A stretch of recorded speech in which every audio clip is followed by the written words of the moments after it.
Hello, traders. It is March the 21st on a Tuesday. We got the SPY gapping up today, right in the middle of its range, seeing a big move in the banks. As I look at my sector analysis here, you can see what's gapping up.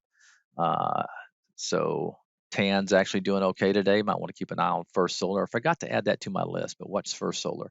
Uh, Anyway, let's take a look at some nice looking charts out there. This VKTX is a biotech, so be careful. But a trade above this $12 range could be a nice move for that one.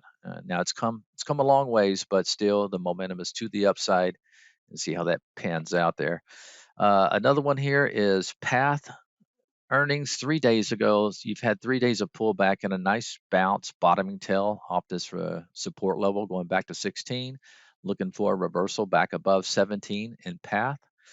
Uh, let's see, another one along those same lines is San. Asan earnings about 10 days ago, and it's been holding up. You got this rising 10-period moving average, so keep an eye on this Asan.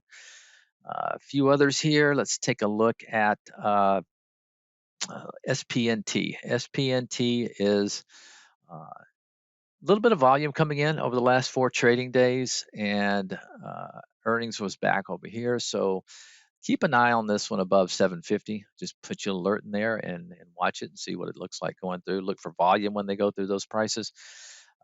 One other to take a look at is big capper this morning is ON. It's up over 20%, but still nice big gap up there. I typically don't like them when they gap up that much.